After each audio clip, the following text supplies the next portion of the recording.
The morning my attorney slid the final papers across her desk. I sat with my hands folded in my lap, the way my mother taught me to sit in church, still and deliberate, as though stillness itself were a form of prayer. Outside her office window, downtown Knoxville was moving through an ordinary Tuesday. Delivery trucks, pigeons, a woman pushing a stroller through the crosswalk below. I watched them and felt strangely detached from all of it, the way you feel after a long fever breaks and the world returns to you but is not quite yours yet. My phone was face down on the armrest. My son had called 11 times since 8 that morning. I had not answered a single one.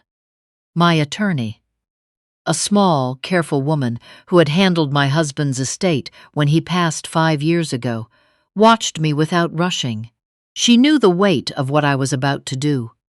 She had drawn up the documents herself, reviewed every clause twice, and still she asked before she asked me to sign, "Are you sure, Norma? Once this is filed, that's it." I looked at the papers on the desk between us. I thought of the dock my husband built the summer before his diagnosis. I thought of the way morning fog sits on the water in October, low and silver, the kind of quiet you don't find in many places left in this world. I thought of a man who spent 3 weeks building a dock when he could barely lift his arm above his shoulder without wincing, who finished it anyway because he said, "A man needs something to show for himself at the end of a summer." "I'm sure," I said. I picked up the pen and signed where the yellow tab marked the line. My phone lit up on the armrest, my son again. Number 12. I set the pen down and let it ring. Let me tell you what it took to get to that room. Let me tell you what it cost to sit there and feel nothing but certain. 6 weeks earlier, my son had called to tell me I needed to be at his promotion dinner.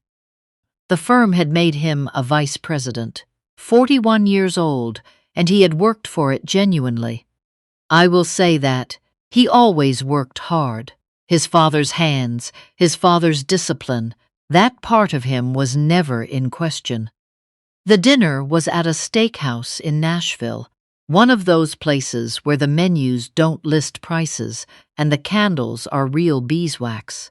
I drove 2.5 hours from the lake house, wearing the blue dress I'd bought for my youngest niece's college graduation and the pearl drop earrings my husband gave me for our 30th anniversary. He had wrapped them in a piece of tissue paper he'd folded himself, corners turned in just so, and he was so proud of that little package. I wore them whenever I needed to feel him close. My son met me at the door.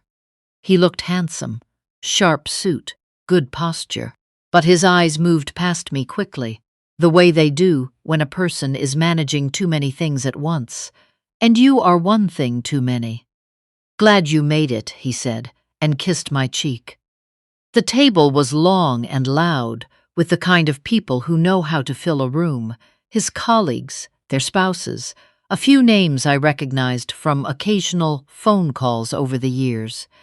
And at the far end, holding court with practiced ease, sat my daughter-in-law's father. I will not use his name here. What I'll say is that he was the kind of man who walks into a room and immediately begins rearranging it in his mind.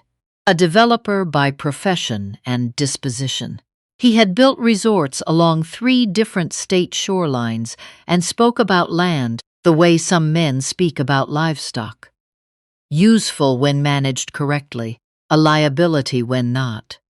My daughter-in-law was polished and attentive, moving through the evening with the ease of someone who had rehearsed this kind of dinner since childhood. She was gracious with the colleagues. She was charming with her father's associates. She glanced at me once when I sat down and offered a smile that did not reach all the way. I ate the bread they brought in a cloth-lined basket. I smiled when smiled at. I was trying. I want you to know I was genuinely trying to be nothing but proud of my son that night. It was after the appetizers were cleared when my daughter-in-law leaned over to me. She kept her voice low, her expression perfectly pleasant. The way someone delivers difficult news and wants credit for the delivery. "I think there may have been a miscommunication," she said. "Tonight is really more of a professional occasion. These are his colleagues and Bifeda's business partners." A small pause. Her smile held. "I'm sure you understand." I looked at her for a moment. "I'm his mother," I said. "Of course." She nodded as though I had confirmed something she already knew. "You'd probably be more comfortable at home, don't you think? We can do a proper family dinner another time." Something relaxed. She touched my arm briefly. "You drove all this way." It was so sweet. My son was laughing at something across the table. He didn't see. Or he saw and had chosen this particular moment to look elsewhere. I have spent 5 years deciding what one was true, and I still don't have a clean answer. I folded my napkin. I placed it beside the untouched entree. I retrieved my purse from the back of my chair. I said nothing I did not mean, which meant I said nothing at all. I walked out of that restaurant alone, past tables of people deep in their evenings, through the heavy front door, and into the Nashville night, where the air smelled like rain on warm pavement. I sat behind the wheel for a long time before I could bring myself to start the engine. The drive home took 2 hours and 40 minutes in the dark. When I turned into the gravel drive and saw the shape of the cabin against the tree line, saw the faint silver gleam of the lake. Beyond it, I felt something loosen in my chest. Not relief exactly, more like the recognition of solid ground beneath your feet after a long time on uncertain footing. I put the kettle on. I sat in my husband's chair by the window with the lights off. The lake was just a sound, a soft, steady repetition against the dock planks, the same sound it has made every night for as long as I have lived here. I stayed in that chair until close to 2 in the morning. I did not cry. I was too old for the kind of crying that comes from surprise, and I was not, in the truest sense, surprised. That was the saddest part of the whole night. My son called the next morning at 9:15. His voice was bright and easy, the tone of a man who has decided that what happened the evening before does not require acknowledgement. "Mom, hey, you get home all right?" "I did," I said. "Good, good. Listen, I actually wanted to talk to you about something, more of an opportunity than anything else." A short, cheerful laugh. "My father-in-law has been looking at the Norris Lake corridor for a new project. Boutique cabins, high-end, the kind that go for 3,000 or 4,000 a week in the summer. He thinks your lot is about as good a location as he's seen in the area." I had gone very still at the kitchen counter. My coffee sat cooling beside the stove. "He looked into the parcel already," my son continued. "The property could bring a significant price, and we figured you'd want to know your options. You're not getting any younger, Mom, and honestly, managing that place alone." "Your father built that dock," I said. A pause. "I know that. He built it the summer he couldn't raise his arm above his shoulder without pain. He finished it in 11 days. He was out there every morning before I woke up." "Mom." "He wanted to be buried with a view of the water. We couldn't arrange that, so I scatter wildflower seeds along the shoreline every May. I understand the sentimental value." His voice had flattened. The tone he uses when he thinks I'm being emotional rather than reasonable. But sentiment doesn't cover property taxes, and they're going to keep going up. His firm has already done preliminary research on the corridor. Before they file anything with the county, they just need to see the deed, verify the lot lines. I noticed it then, before they file anything. Future tense, as though the filing were a certainty and the deed a formality. Before they file, I repeated. It's all preliminary. I see. I looked out the window at the lake. The morning light was flat and still on the water. No, I said. He exhaled. You're not even willing to consider it. No, not today and not any other day. The answer is no. A long silence. Then, I'll give you some time to think it over. We can talk later in the week. He hung up before I could tell him that time was not what was going to change my mind.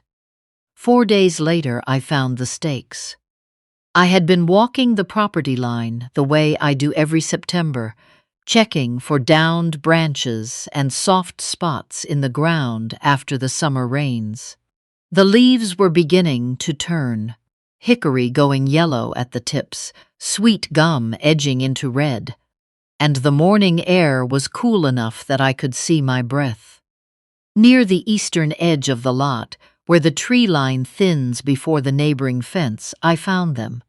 3 orange, surveying stakes pushed into the ground at measured intervals. Bright and new, the plastic flags barely touched by weather.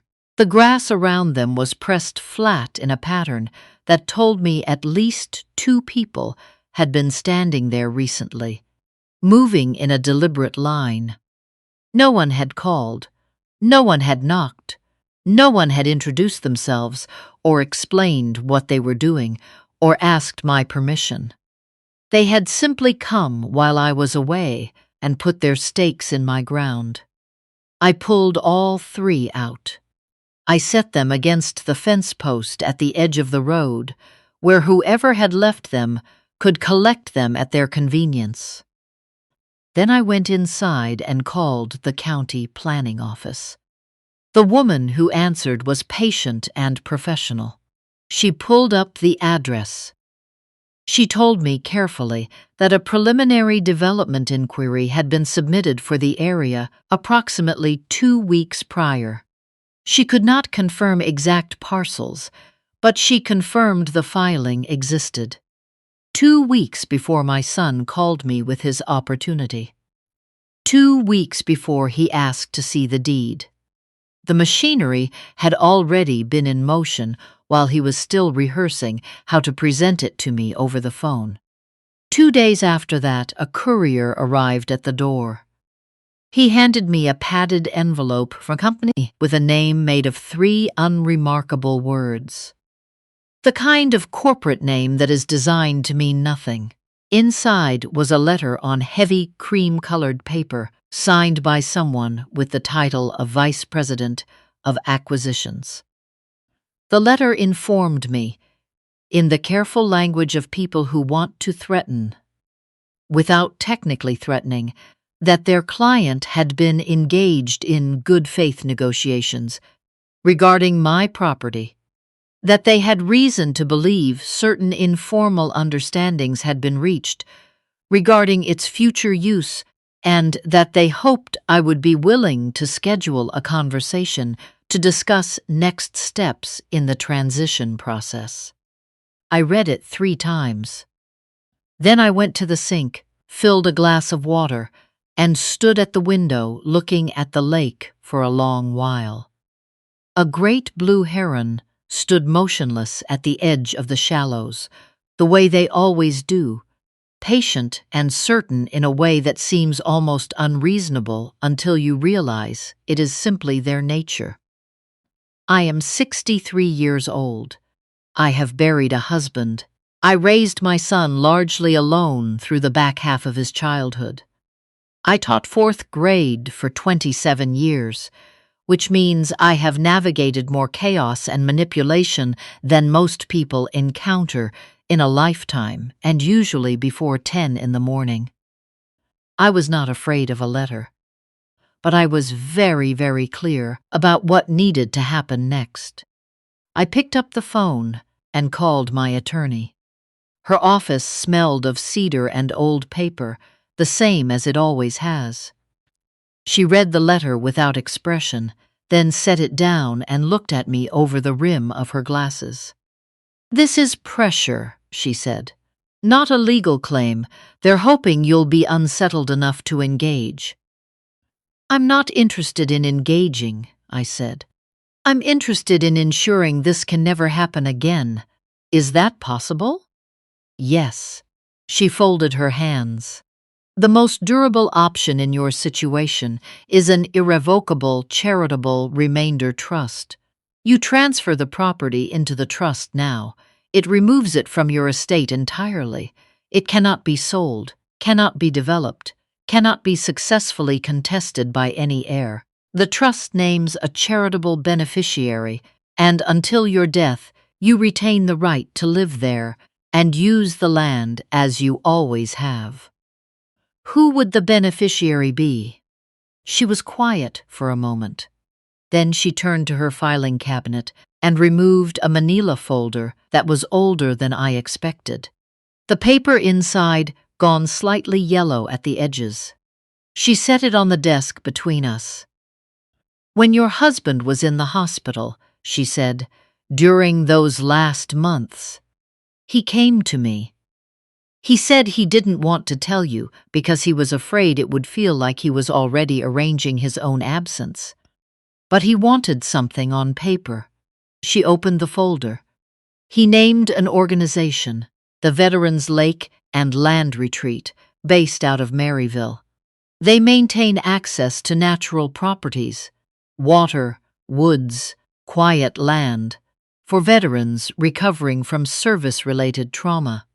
Your husband said he had known a man who'd been through their program. He said that man came back from it changed, in the way that mattered." She turned the page so I could see the margin notes in my husband's handwriting. The letters slanting left, the way they always did, the pen pressed firmly like a man who meant what he was putting down.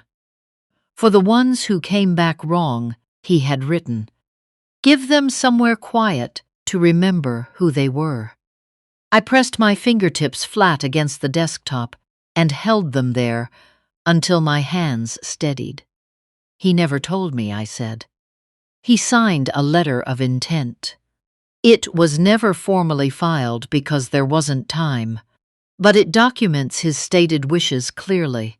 If anyone attempts to challenge the trust later, this strengthens your position considerably."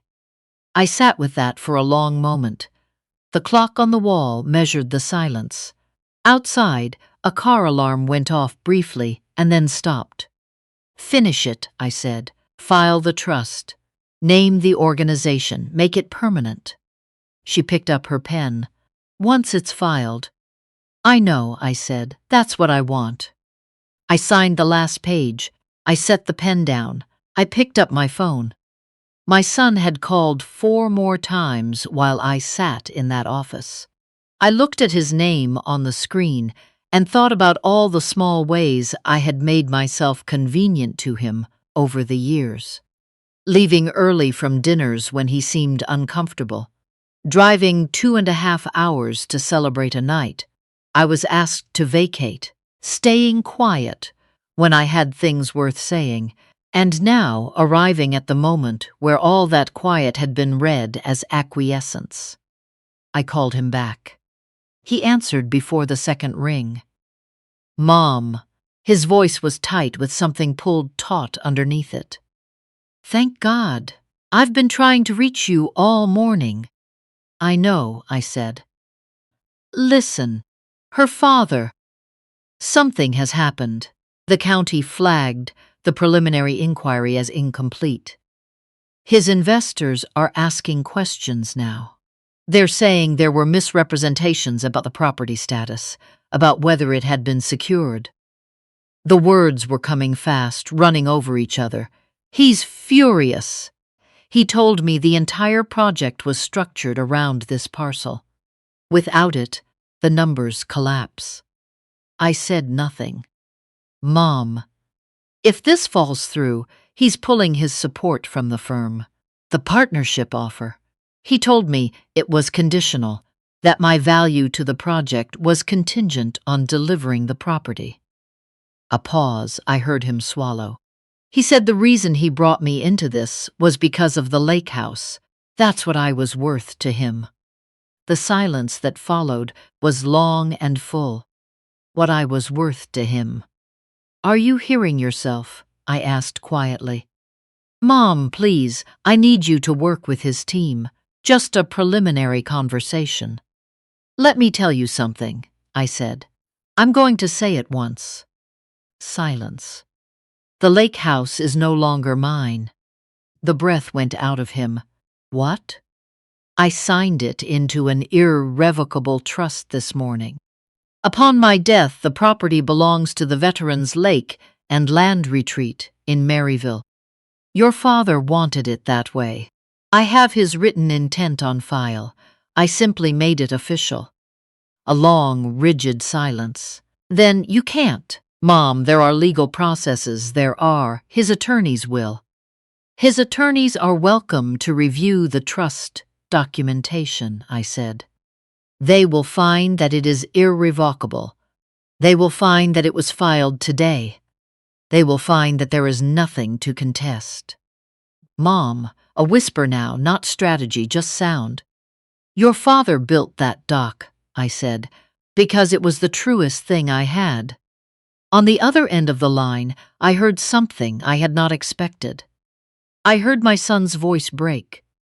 Not in anger, but below anger, in the place where people go when they finally stop managing their feelings and just have them. And then, behind his silence, I heard another voice.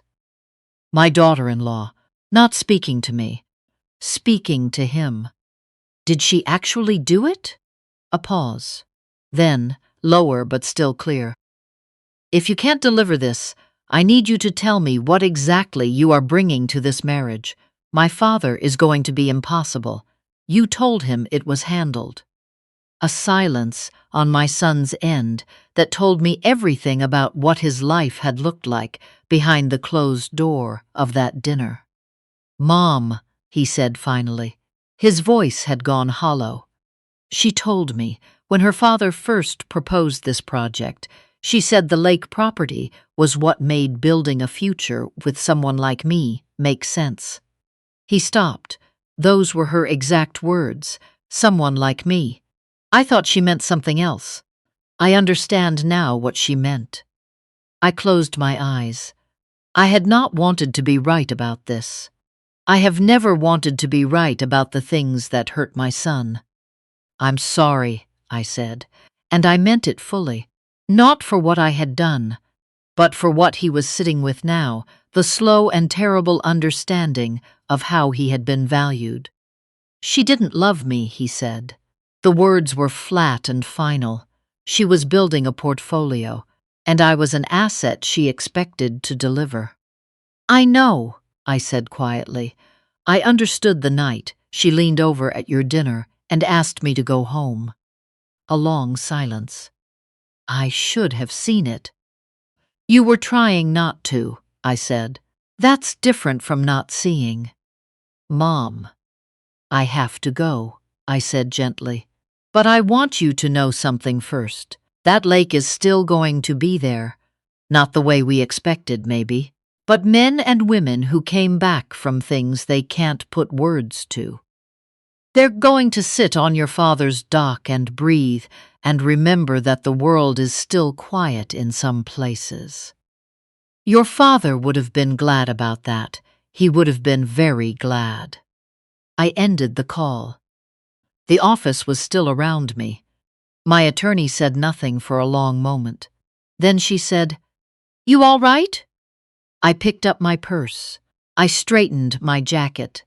I thought about the pearl earrings I had worn to Nashville, still on my ears all the way home, still on through the long, sleepless night after, because they were the last thing my husband ever wrapped in tissue paper and held out to me with both hands. I will be, I said. 7 months passed. The lake in spring is different from the lake in fall. The herons come back. The dogwood opens in the gap between the trees behind the cabin, and for 3 weeks in April, it looks almost impossible. Too white, too clean, like something that should not be able to exist in an ordinary world, but does anyway. I still live in the cabin. The trust allows for that. The organization has been building a gentle trail along the far end of the lot, and on Thursday mornings a van arrives and unloads 8 or 10 people who walk the trail in whatever order suits them.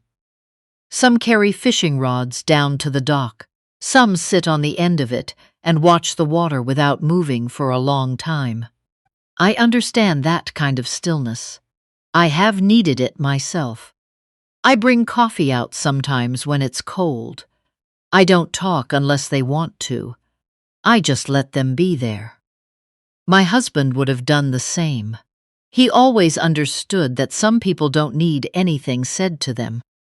They just need to be allowed to exist somewhere that asks nothing back. Her father's development inquiry was formally denied by the county. I heard about it from a neighbor who follows the planning board filings the way some people follow sports. When she told me, I felt nothing dramatic. Not triumph, not the satisfaction I had imagined I would feel, just the plain, steady recognition that the ground under your feet is solid, even when someone has spent considerable energy trying to convince you it isn't. My son sent me a text message in late March. 3 sentences. He said he was separating. He said he finally understood what I had done and why. He said he was sorry about Nashville. I have read it more times than I'll admit. I have not responded yet, not because I won't, but because I think there are things that cannot be rushed, and forgiveness is one of them. It isn't a door you open or close. It's more like the fog on the lake in October. It lifts on its own schedule, in its own time, and the only thing you can do is stop trying to hurry it. The pearl earrings sit on the windowsill above the kitchen sink now. I placed them there the day I came home from the attorney's office, and they have not moved. I like to see them in the morning when I make coffee, the way they catch the early light before the sun shifts. Small and quiet and entirely themselves. My husband used to say that the things worth keeping are the things that don't need to shout to be noticed. I understand what he meant by that now better than I ever did when he was still alive to say it. What I learned in the end is this: love that requires your silence is not love. Family that sees you as inventory is not family, and legacy is not what you hand down when you are gone. It is what you refuse to let be taken while you are still here to hold it. I sat on the dock last Thursday evening, long after the van had left and the trail had gone quiet. The sun went down slowly, the way it does in early spring, taking its time. The water was the color of old pewter, and then rose gold, and then something for which I do not have a name. My husband built this dock so we would have somewhere to come at the end of the day. So we would have somewhere to sit and let the water do what water does. Hold the light, reflect the sky, keep moving without any effort at all. Some things, I have learned, are simply worth coming back to.